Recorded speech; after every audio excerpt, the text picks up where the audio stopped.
Hai, selamat datang ke Uchi World. Subscribe ya. Terima kasih.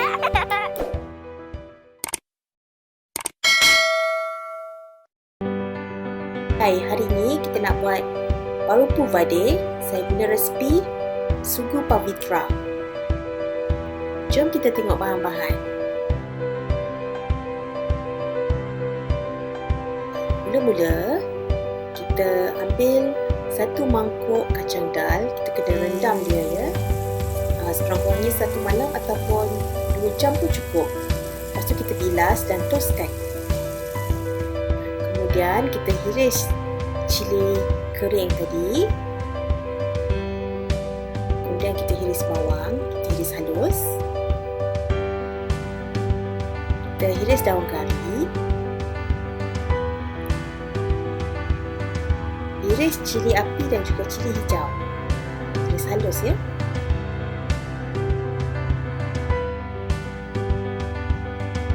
Okey, sekarang semua bahan-bahan kita telah tersedia. Jadi jom kita mulakan proses untuk membuat vadai.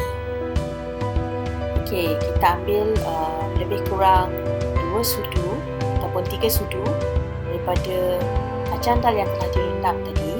Kita asingkan. Okey, sekarang kita masukkan kacang dal ke dalam blender.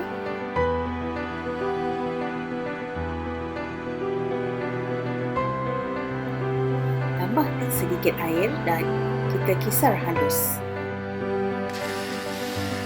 Pastikan semasa nak mengisar, kita tak letak terlalu banyak air sebab kita tak nak adunan tadi terlalu cair dan susah kita nak goreng vadai tu nanti.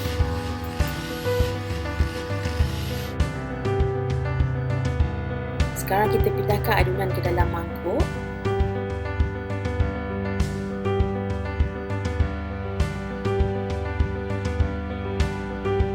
Dan kita masukkan semula kacang dal yang telah kita asingkan tadi beserta bahan-bahan yang telah kita hiris tadi.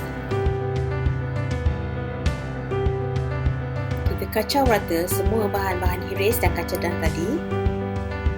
Dan kita masukkan sedikit garam secukup rasa. Gaul rata sehingga sebati. Okey, sekarang kita panaskan minyak untuk menggoreng.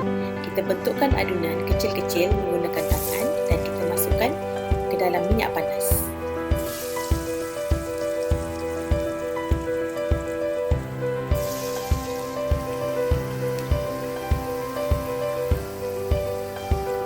Okey, semasa menggoreng, kita terbalik-terbalikkan vadai tersebut supaya ia masak sekata.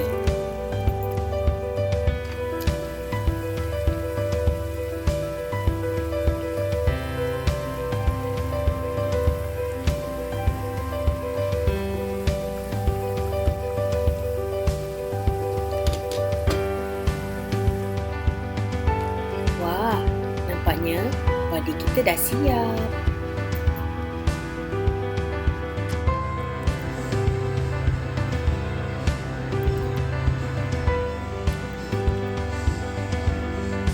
Okey, inilah hasilnya.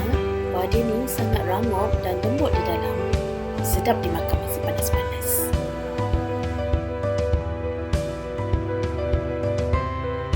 Jangan lupa subscribe Uchi World tau. Terima kasih. Selamat mencuba dapur Uchi.